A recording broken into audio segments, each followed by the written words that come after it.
I came here from Peru when I was 9 years old with my family. We came here with a tourist visa. We overstayed. Are you a citizen or are you not? No, I don't have citizenship. I have nothing. Is there a path to citizenship? No. But the reality is this country runs on a lot of undocumented immigrants. You are a realtor. You do over $100 million in transactions, financially free at 26 years old, a multimillionaire at 30, and you even spoke at the White House. You should build a bigger life, not a bigger lifestyle. Everybody wants the trophy, but they don't want the pain and the effort and the work. Going from I do it to we do it to they do. What are the 4 freedoms? Money freedom, time freedom. What's up, everybody? Welcome back to For Your Own Good. I'm Kassidy Warren, and I'm sitting here with Diego Corzo. We're in Austin, Texas, and Yes. You are a realtor. You do over $100 million in transactions every year with you and your team. You were financially free at 26 years old, a multimillionaire at 30. You're a DACA recipient, which I'm really excited to talk about with you. And you even spoke at the White House. And so thank you for being here. No, of course, Kassidy, is a pleasure and honor, and I'm excited to share and talk real estate, talk business, everything. Yeah, I appreciate you coming. Honestly, I love doing podcasts because I feel like they're a reciprocal relationship, right? Mm-hmm. Like I get to learn from you, I get to meet you. I'm really grateful that you and all these other people have been coming out here. And then we get to talk about you and your story and the things that you're doing, and everyone else out in the audience gets to benefit from that. So I think it's really cool. So tell me, because I don't actually know the full extent of what a DACA recipient is. Mm-hmm. And so maybe for our listeners, what is a DACA recipient? What is your story with that? And why is it important? Yeah, so a DACA recipient is basically somebody that came in as a kid and they came to the United States, they are undocumented, and they basically became adults here in the United States, and we don't have technically a path for citizenship, and we are still undocumented, but we're producing for the economy. We've gone through education, everything, and we're basically what Congress calls dreamers. So people see that online and everything. It's just that Obama created a program called the DACA program,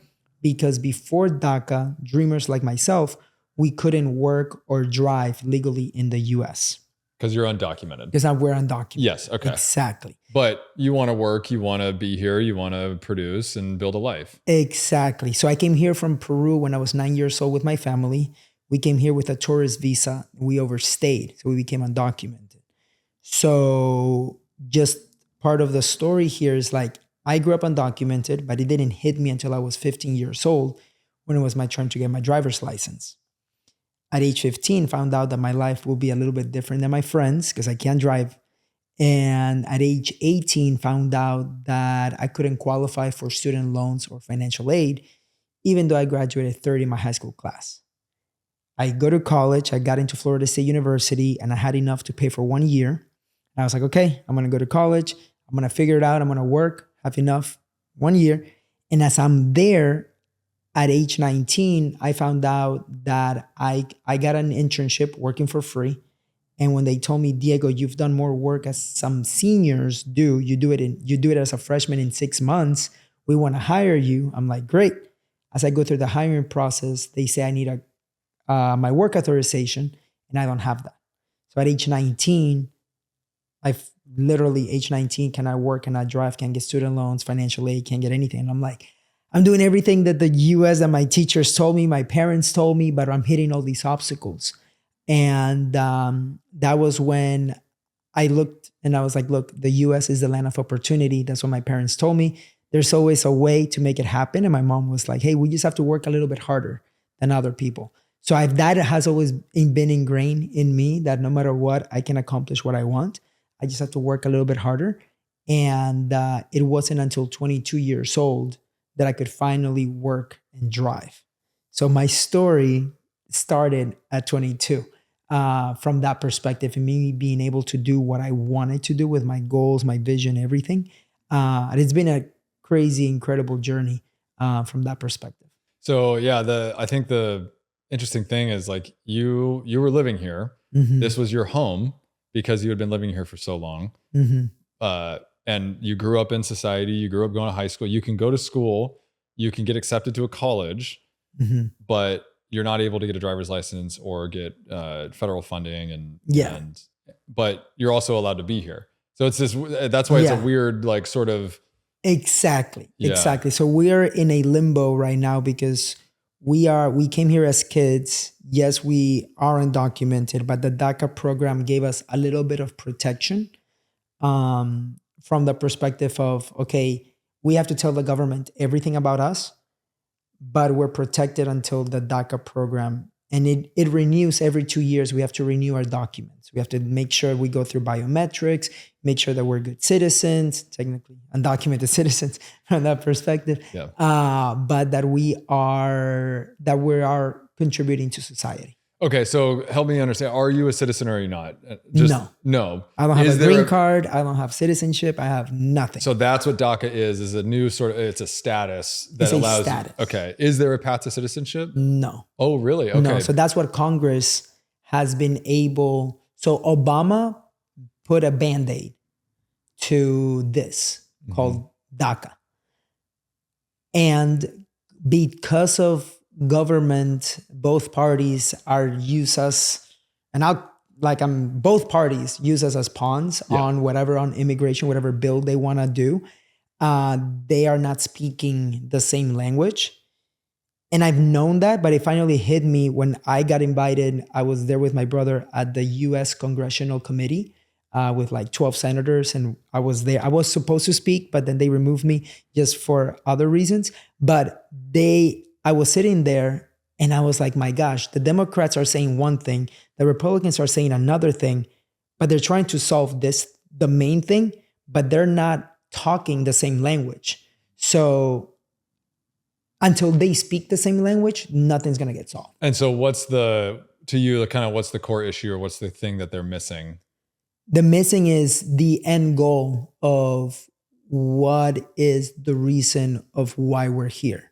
So for example, the Republicans were saying, hey, we want to make sure that the border is secure, that if we fix this, the border, where they're talking about dreamers.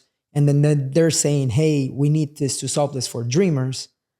But until both of the people begin talking the same language, it's not going to happen. Yeah. Right. So they both need to make sure that they find a solution so that can happen. And right now it's not. And throughout the years, I've been invited, as you mentioned earlier, like to the White House. I've given some Congress. I've given, what is it called? Like press conferences in DC. Thankfully, thank God. And with my thank to my parents and everything, my work ethic, all that stuff, I'm one of the most successful dreamers in the US from that perspective. So whenever stuff happens regarding the dreamers, I get the calls for me to be out there to speak on behalf of the dreamers. And that's one of the reasons how I ended up in the White House. Yeah, because I was going to read your bio again because, I think the image that's portrayed about immigrants, especially undocumented immigrants, is that, they crawled under this border and they've been, cooped up in project homes with 100 people in one house. And and there may be some truth to that in some instances, but, basically your story is that you came here legally with your family, overstayed the visa, which I think is pretty common.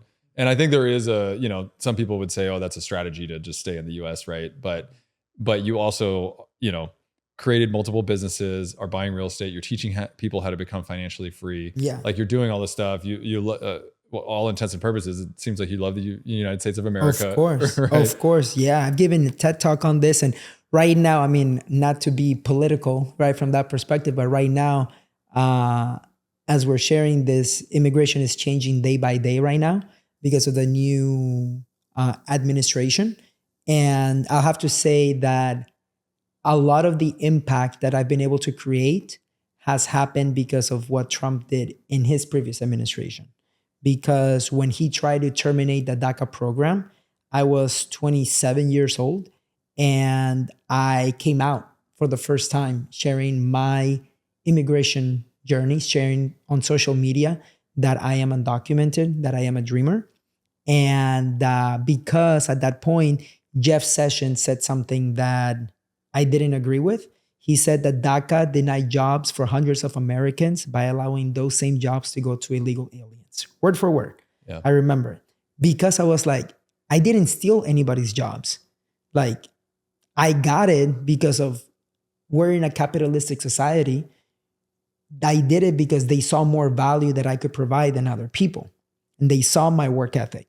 Like when I was when the DACA program was created, I could finally apply for jobs. And the dean from FSU told one of the main recruiters from General Motors, if you get anybody from FSU, you have to get Diego, right? Yeah. From the dean? From the dean. From the dean. From the dean at the Information Technology College.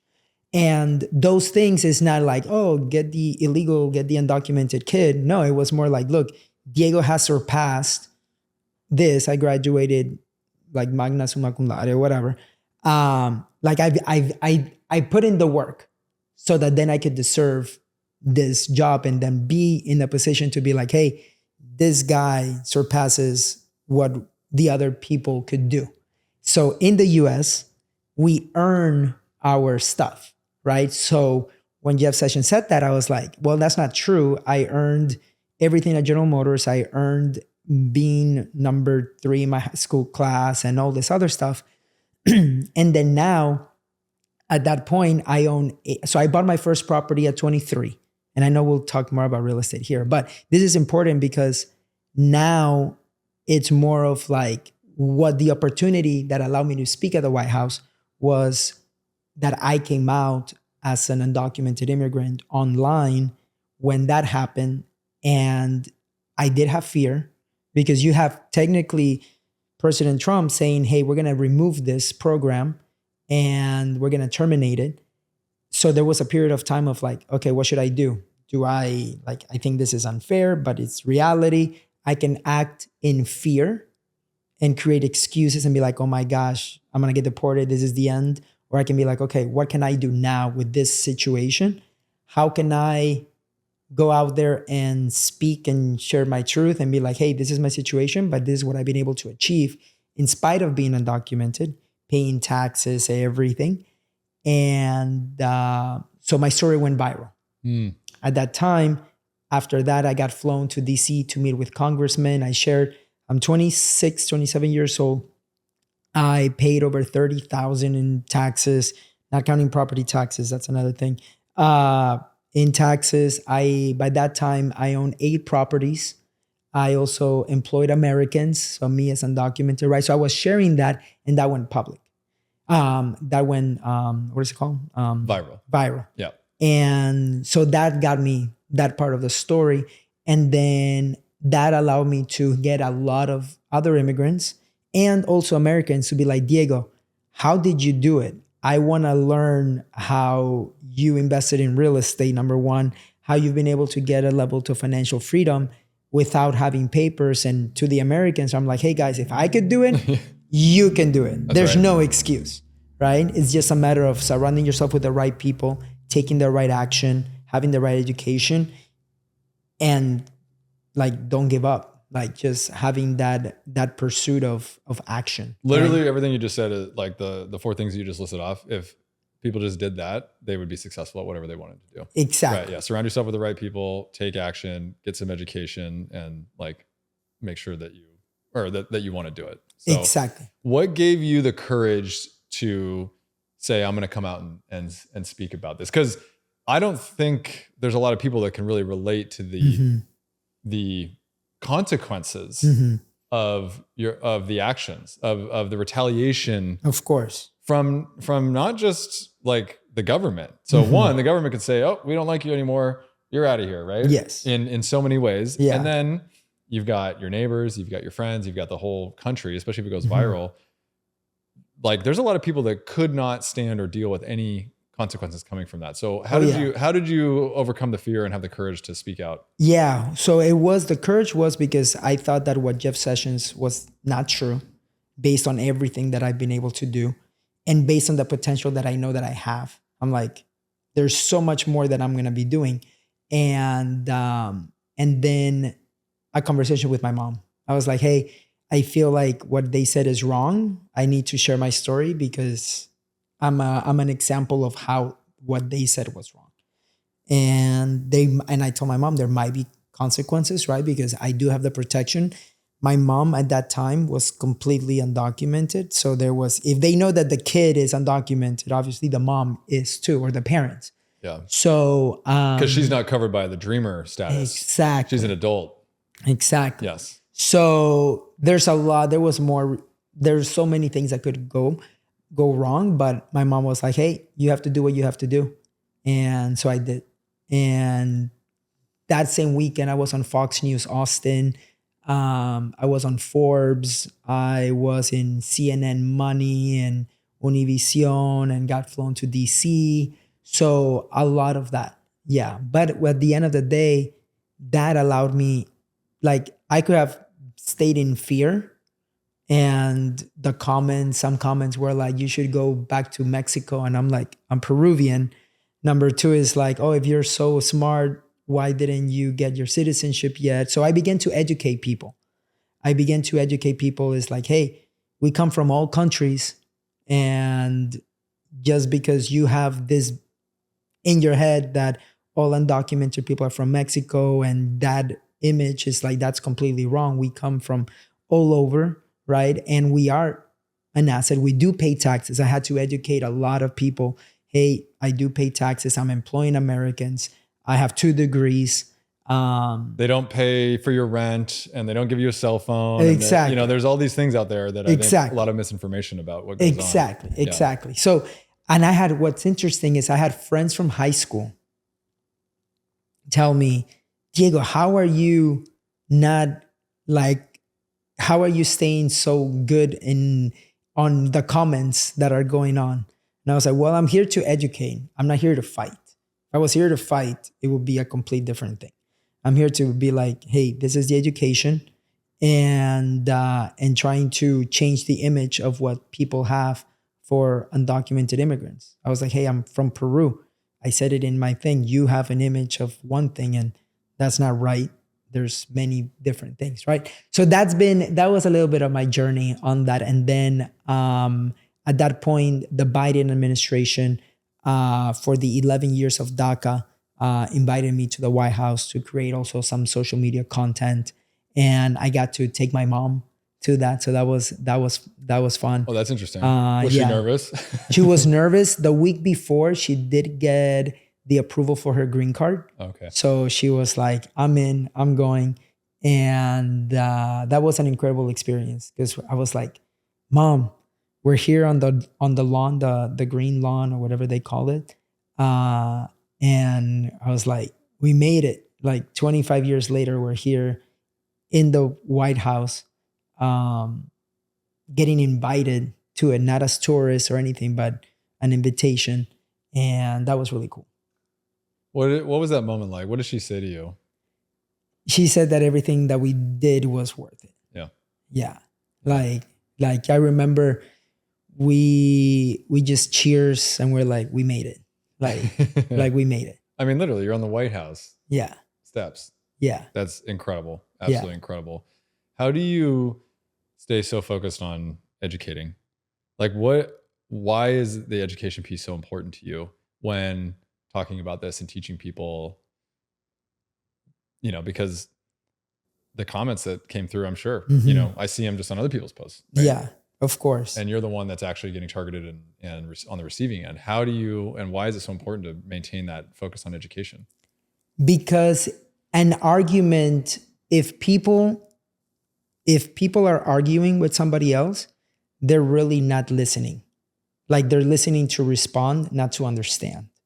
So I feel like in me educating other people, some responses were, oh, I didn't know.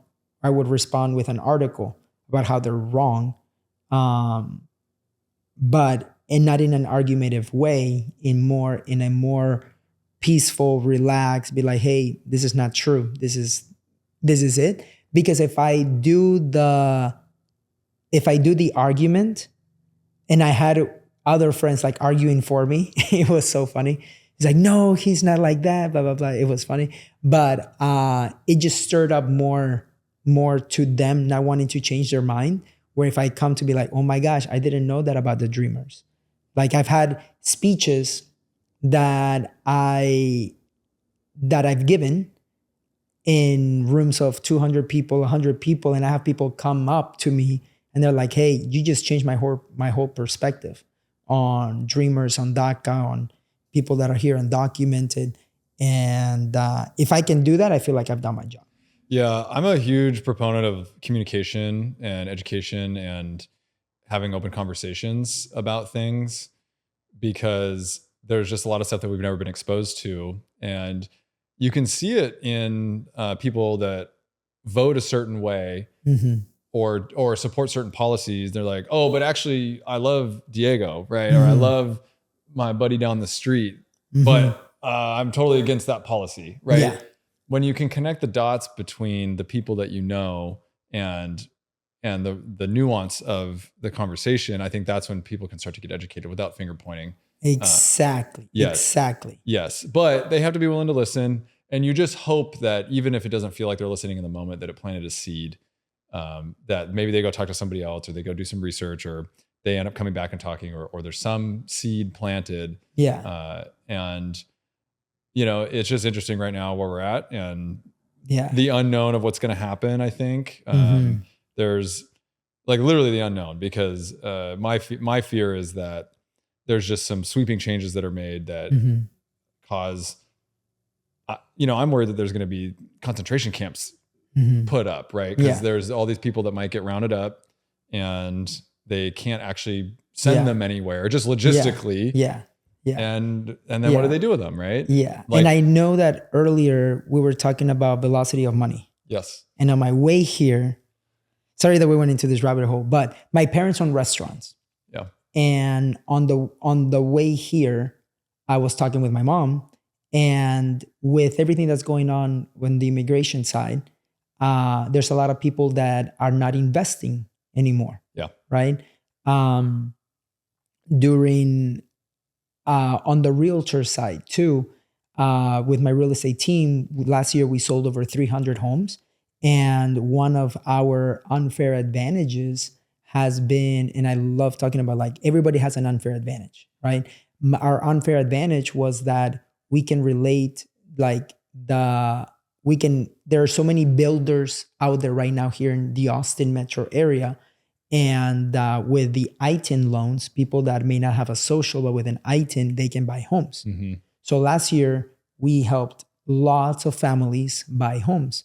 Well, now I don't know if people are going to have a fear of like, well, why should I buy a home if I might get deported? Yeah. Right? Yep. Which you can say, well, you're not allowed to be here in the first place, whatever. But the reality is this country runs on a lot of undocumented immigrants from that perspective, from the creation of homes, like the people that build the homes. I was having a conversation with my buddy who does roofs in Florida. His name is Pete Cook. He has an awesome story.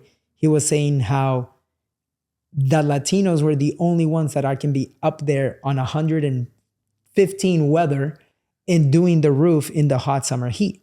So my perspective and coming here on my way here was like, the velocity of money is going to stop a lot, because like now different businesses that could continue to stimulate the economy, a lot of people are spending less money, less people are going to buy homes, and that 300,000, 400,000 home that one of the only people that could buy, that want to buy them at that point is Latino people that may be undocumented. They're not going to be able to have that anymore. That's right. And so I do feel like the velocity of money, I feel like in the next 6 months, there will be that thing of like, hey, if we look at what the small businesses, because the US runs on small businesses at the end of the day, those small businesses, what's going to be the impact of that is reducing the amount of the velocity of money. Yeah. And this is the argument that I've been making, just removing politics from the argument. if there's a bunch of people that are afraid of not working, getting deported, and then the business owners that rely on that labor, right? Those business owners are now afraid. The people that they do business with are nervous. The economy is based on how we feel, right? And so if we start seeing labor disappear, big question marks on whether it's going to come back, people have fear. People don't spend their money when they're fearful, just like you were describing. And now that's going to happen at a bigger scale with all of the small businesses that rely on labor of undocumented immigrants. And that's just the facts. Like you can, like this is how the economy runs right now. And so maybe in the future that changes, but you talk about work ethic, and I've done a lot of construction work. I've done a lot of renovations. I've worked with a bunch of people in a bunch of different industries. And I can vouch for your buddy that says, you know, the Latinos and a lot of the immigrants are the ones that are willing to do the work 100% of the time. I'm not saying that there's not a lot of other people out there that won't, but like anecdotally in my experience, they show up, they do the work every single time. Yeah. Right. And the reliability is there. And so, you know, if that changes, then the labor pool can backfill. But for me personally, removing politics, if there's too much fear in the economy, then people aren't going to spend money. And then that's going to be a drag. And then that's going to be harmful for everybody. And prices of groceries and everything are going to go up. Like you just need to kind of look at and think ahead, you know, a couple steps. So yeah. So anyways, incredible story, dude. Like, thank you for sharing. No, thank you. And I know that it's like not easy to do that, but like, I agree with you that sharing and talking about things is one of the best things that we can be doing. And it's one of the reasons that I have this podcast and that it's called For Your Own Good, because I think this stuff is what people need to hear. Exactly. And if they're not exposed to it, I want them to be exposed to it. And so I appreciate you sharing. So let's talk about your real estate. So you bought your first house at 23. Yes, correct. Yeah. Again, we know your story. Yeah. Yeah. So you were doing work for GM, you said, right? For GM. So what made you want to go start investing in real estate? So my buddy Pascal, he threw me a book while we were in college. It was Rich Dad Poor Dad. So I read that book. And at that point, again, cannot drive, cannot work. And I read it and I'm like, my gosh, I want to build wealth and I'm going to do it through real estate. Like I read this book, I can do it. So I started to do research about real estate. And then in that research, I found out about wholesaling. I found out about, then I read the forums on Bigger Pockets. So then I ran into house hacking. So when I graduated college and I moved to Austin, I knew that I wanted to build wealth in real estate. And it just happened that I wanted to buy my first house. And a lot of the lenders, I had a lot of no's from lenders. One lender said yes. I was under contract to buy a property here to house hack using the realtor, Victor Nino, that is now my business partner. I couldn't buy a house because the lender denied my loan. And so I had to figure out another way. So I bought a property cash with my dad and my buddy Pascal in Florida for $60K. We rented that property for $1,300. I was in Florida, really good numbers. Yeah. But then it wasn't until 2014 when I bought my first property to house hack, putting 5% down. Finally found a lender that understood what DACA was and everything. And that property that I bought to house hack allowed me to get a head start on the investing side, from the perspective that I was living for free. Yep. So I could reduce a lot of my expenses, which meant that I could save more money to continue deploying that capital into real estate. Yeah, and the asset is appreciating. Exactly. Yeah. So exactly. House hacking, for those that haven't heard the term, all it is you buy a house to live in. Exactly. And then you rent out the extra rooms. You can also do that with up to like a fourplex. Exactly. So you can go find a multifamily, a 4-unit. You can live in one of the units and you can rent out the other 3 and you get a loan on it like you would just to go buy your primary residence. The other thing you mentioned, you found a bank that was willing to say yes. Yes. Same story. I'm not DACA, but like same story. When we started our investing journey, I thought all banks were the same, right? And so, but then I realized like, no, I need to go find a yes. We kept getting no's, no's, because we were newly like self-employed when we started investing. And so it was a lot of people are like, there's no way you're going to get a loan. And so we just had to go find the right bank that would work with us. And, and so if you're out there trying to invest, like go find the bank that says yes. Yeah, exactly. So then after you house hacked, you were able to save more money and did like, what did that look like for you? So the main thing here is that as that happened, I also got my license to be a realtor. And with Victor, I asked him, hey, can I drive you around to see if maybe I want to be a realtor or just to learn? And after we did that, I was like, man, if I get my license, can you mentor me a little bit? He's like, sure. So I got my license also in 2014. And I began to basically help people from GM, teaching them, hey, I'm living for free. I'm house hacking. Do you want to live for free and house hack? And so I began to help some of my friends. They became my clients. And with Victor as my mentor at the time. And then I just started growing that as my active income. So I had my job. I had some passive income coming in from my from my houses. And then me being a realtor gave me that extra income. So I saved it. And what's cool about house hacking is that you can buy one house a year. You just have to move from property number 1 to property number 2. So I was making $300 from property number 1. When I moved out, I put somebody in the master and now I'm making $1,000 total, minus expenses, whatever. But then after that, I was living in property number 2, still rent free, mortgage free, right? So now I'm able to save more money.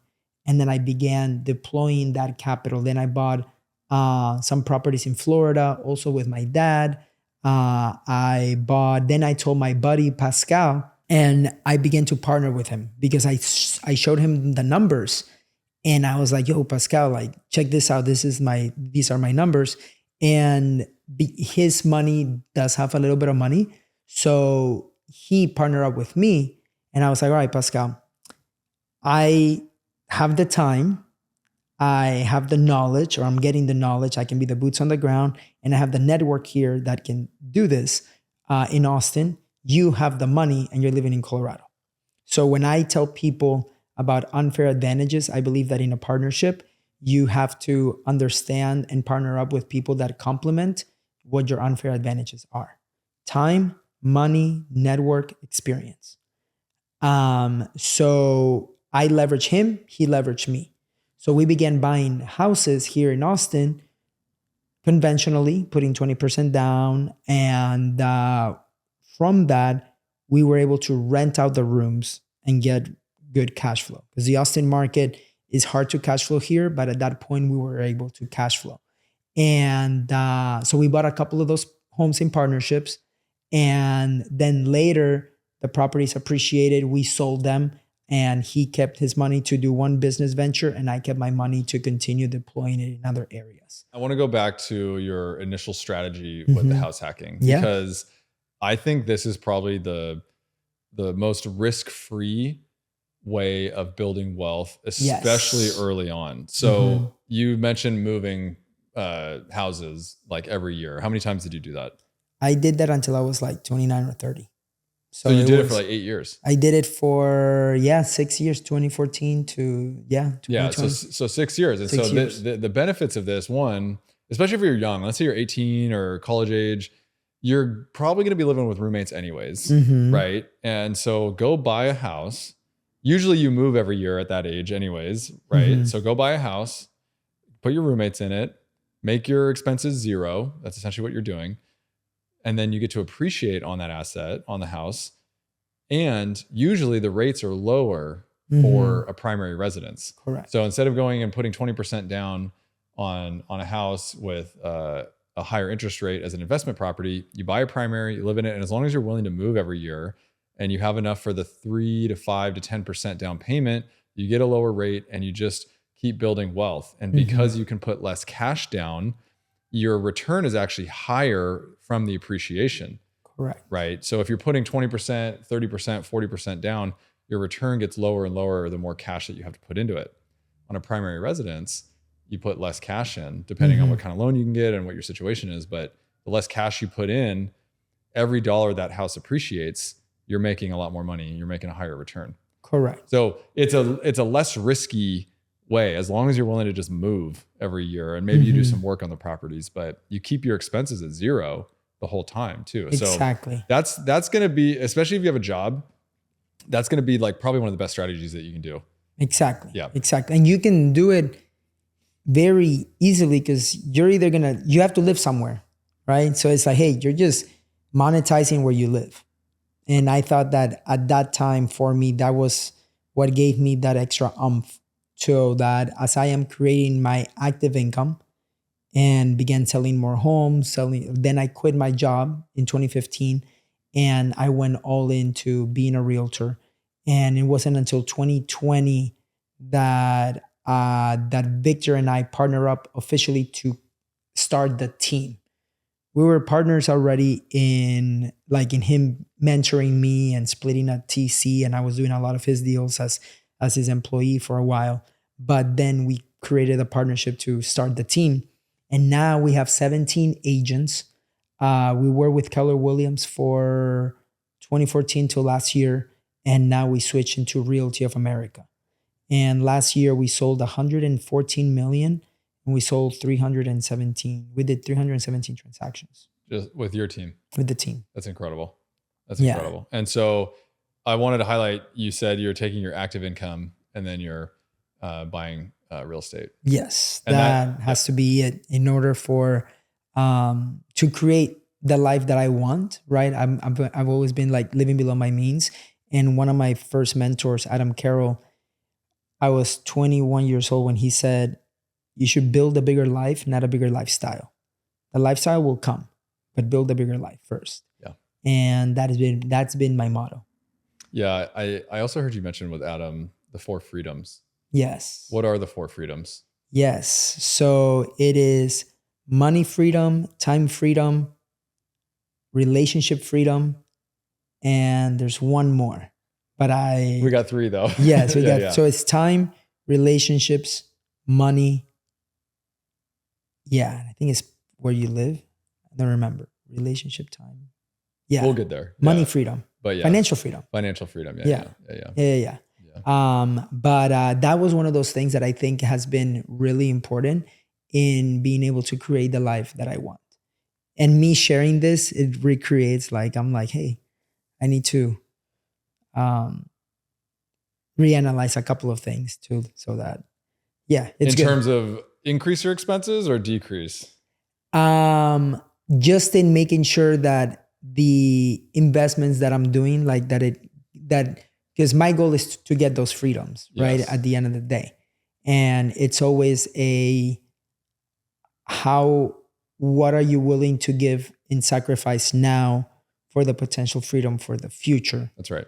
And I know there's always some sort of sacrifice that one does, but I feel like you have to do it because you want to, not because others are telling you or social media is telling you or whatever, but it's more you deciding what you want to do. That's right. And sometimes it has to be a constant reminder, right? It'd be like, hey, because you look on social media and you say, oh my gosh, this person has all this.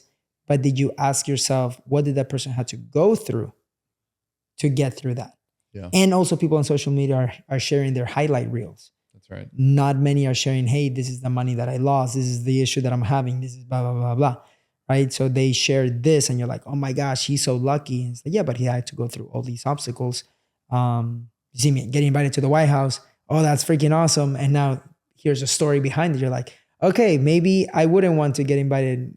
I don't want that story to get invited to the White House. Yeah. So everybody wants the trophy, but they don't want the pain and the effort and the work that it took to getting the trophy. Correct. It's the phrase "it must be nice" is really misguided when you don't understand the work that it takes.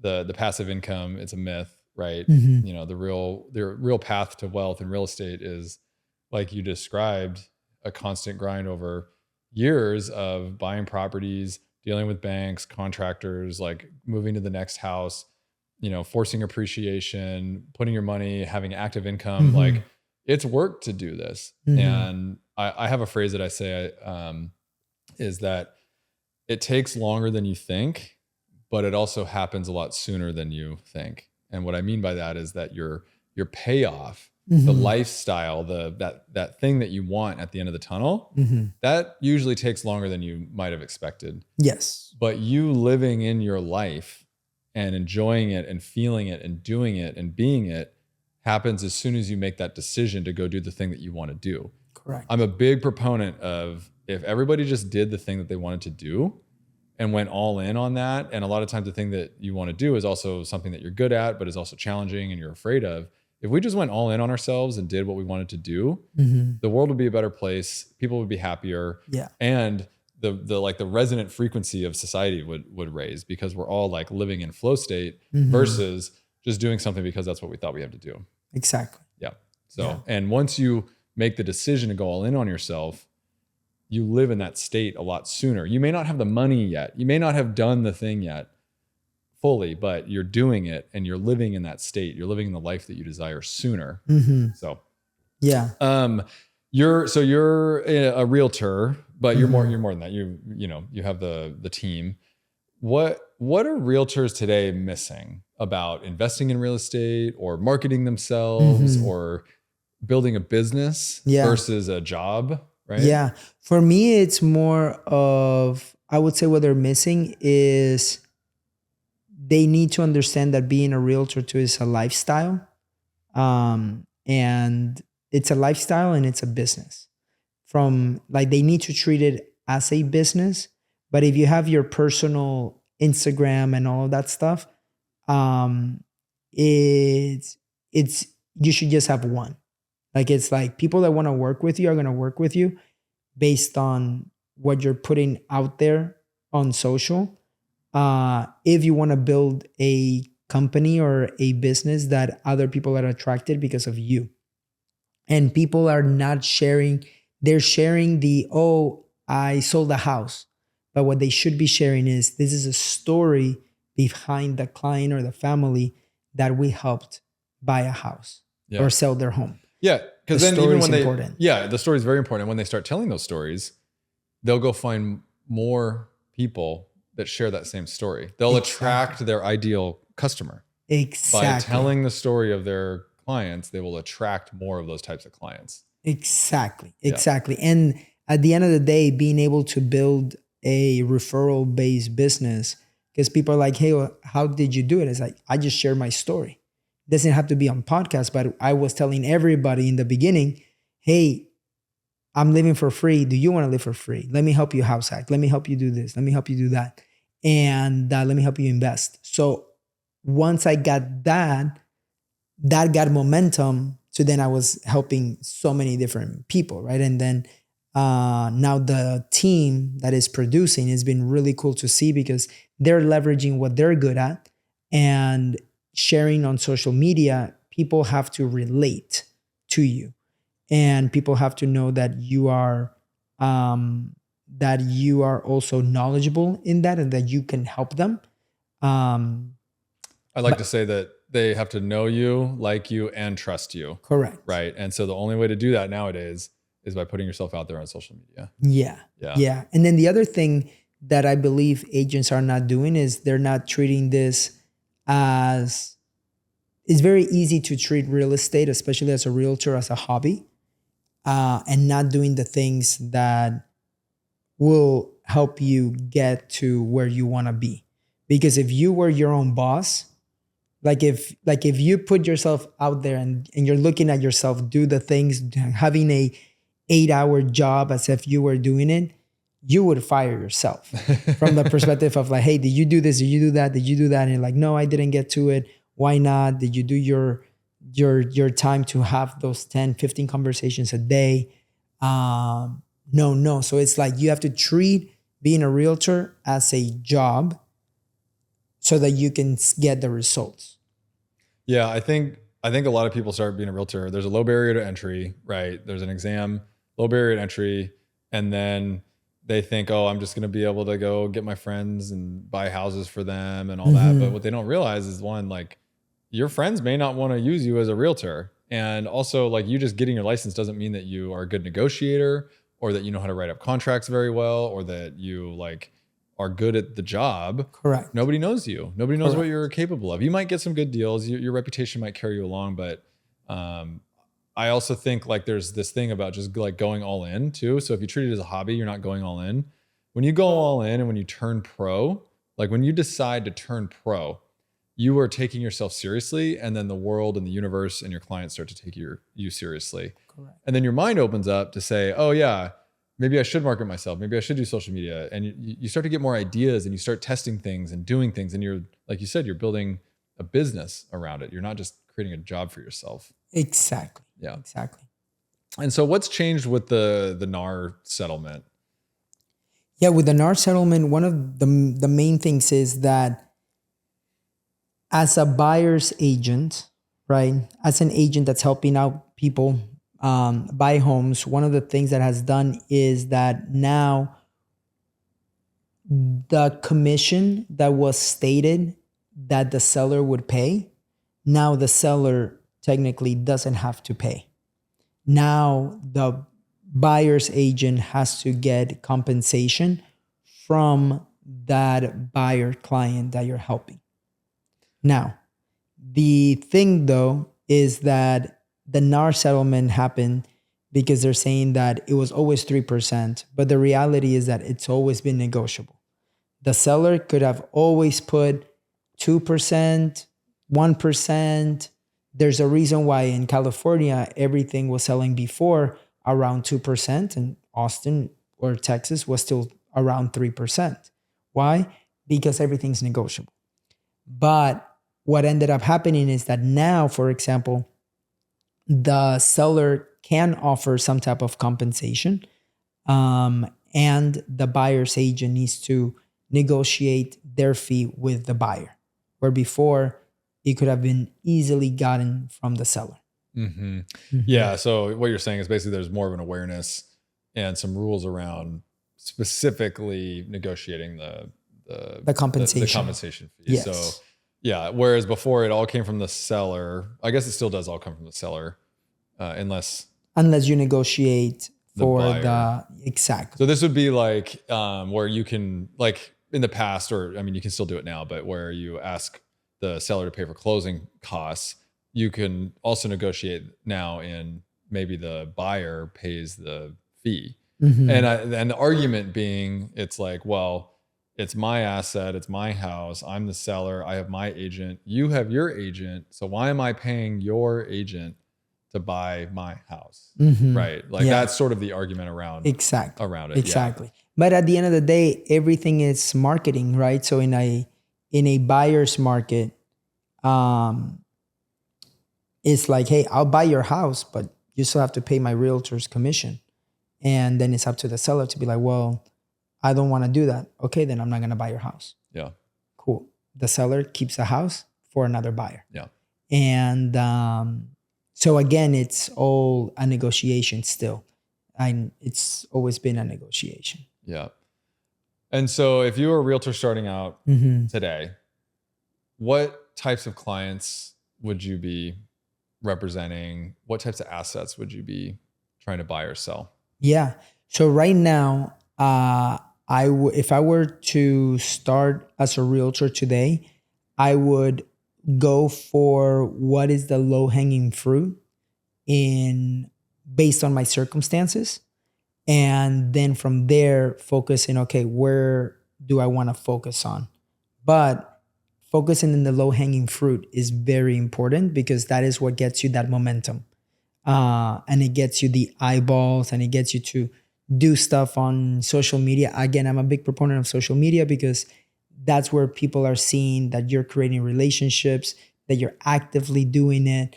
It builds a level of reputation too, that you're out there doing it gets you other people seeing like, hey, this guy is a professional because he's constantly doing this every day. Not like a one-off, hey, do one post on social and that's it. It's like, no, they're coming to you. Maybe they like you. And like you said, now they need to trust you as a realtor.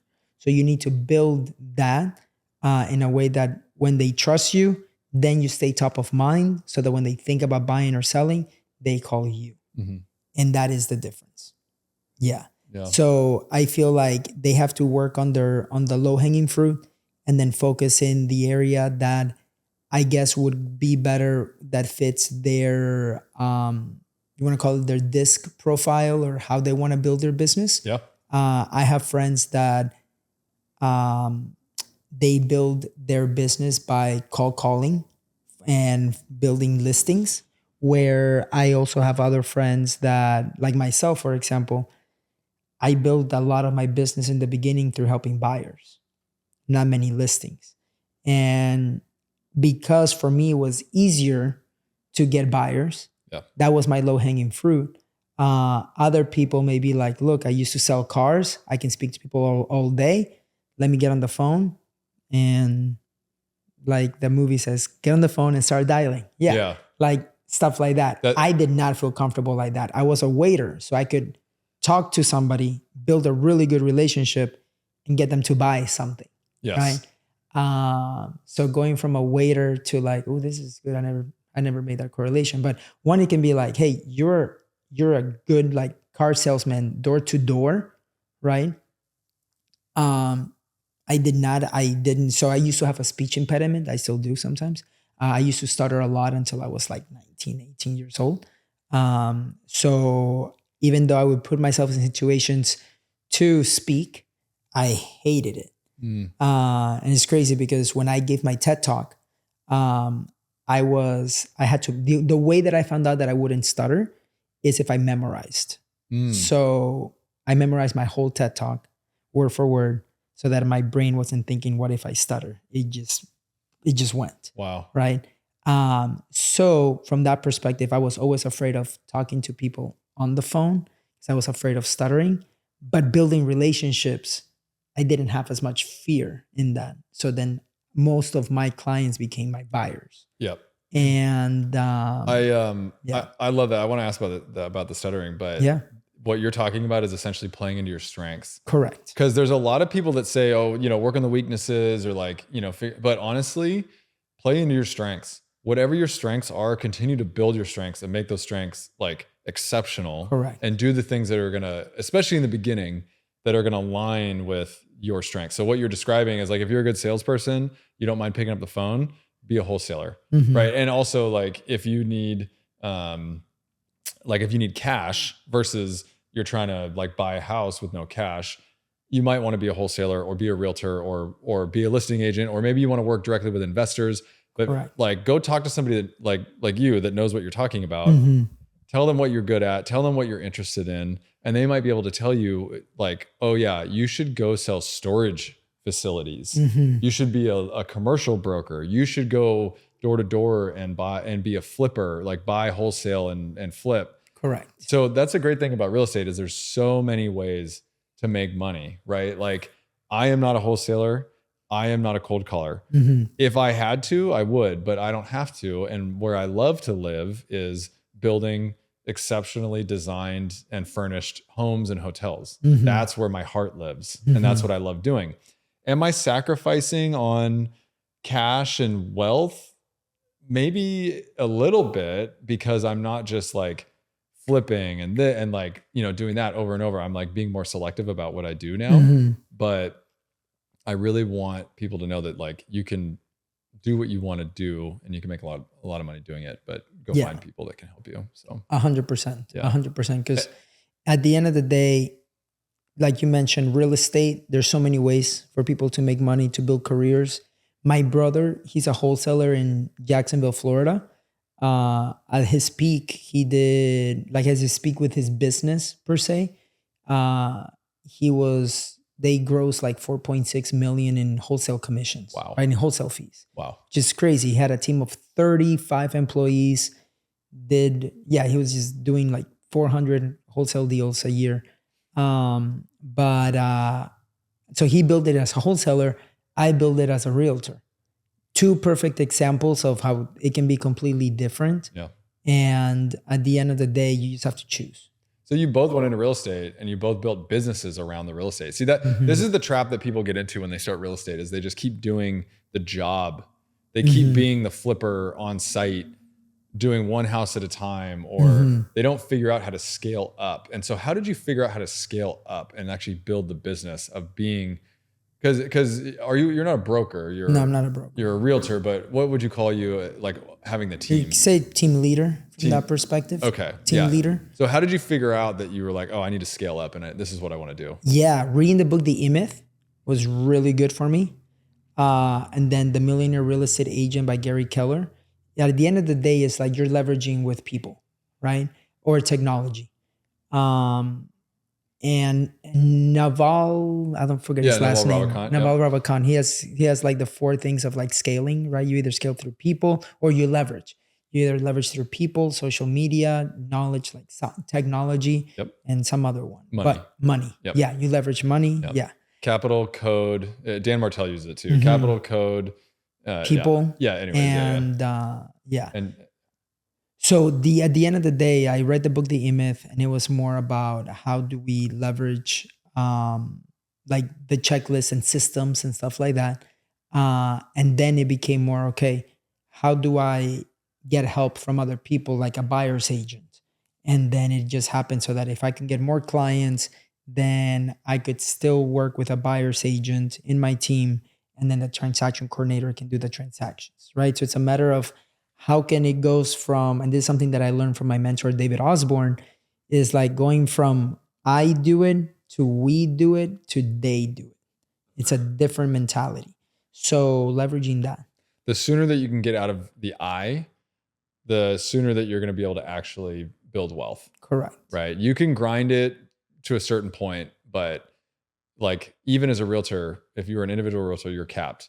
There's a limited upside. Even if you keep selling bigger and bigger properties, more and more expensive, but unless you're moving to California, the most expensive zip codes, and you become exceptional, you're not going to get to that point just on your own. And that's the other thing. You can't even get to that point on your own. You still need people to be able to get to the most expensive zip codes and get the clients that want to sell to you and all that. And so the sooner that you can get out of the I and into the we, or what was the we, the they, into the they, the sooner that you're going to make more money, you're going to be happier. You're going to be working in the stuff that you want to work in. So, last thing here, the stuttering, I think that's interesting. What was it that like stopped you from stuttering, or like, what was it that you did? Yeah. So I started stuttering when I was like 5 years old.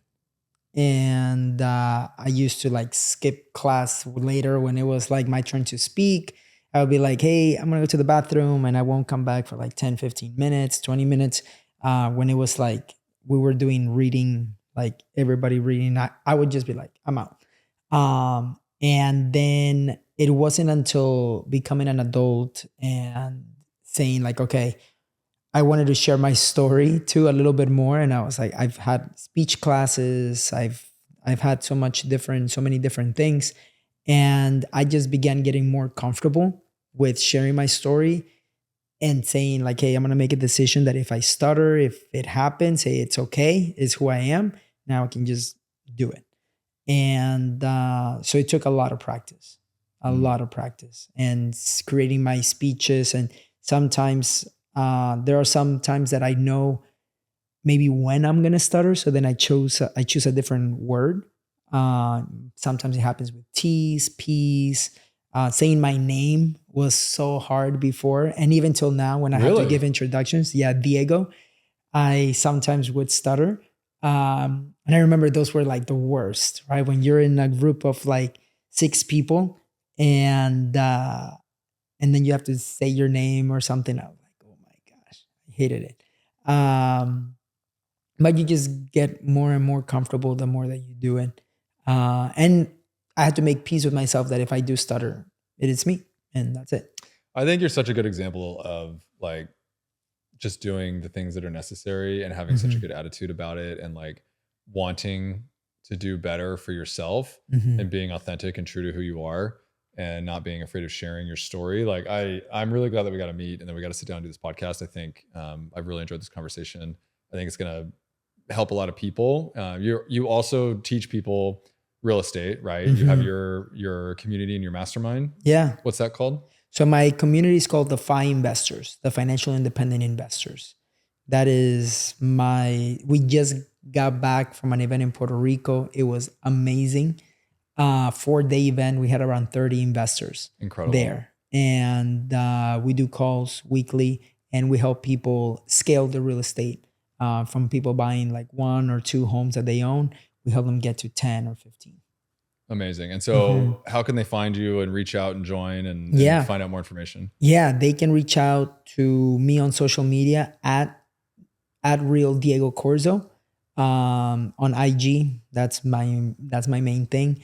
Or they can also, and they can send me a message if they want to invest or if they're looking to grow with their realtor business too. Yeah. Because that's where I'm going. Is it just in Austin or is it everywhere? Everywhere. Okay. So anyone, anywhere that's listening right now, they can contact you at Diego Corzo on Instagram, real Diego Corzo on Instagram, and they'll be able to talk to you and get into your program if that's what they want to do. Correct. Or if you want to represent them on a listing or anything. Yeah. Or if they want to grow the realtor business too.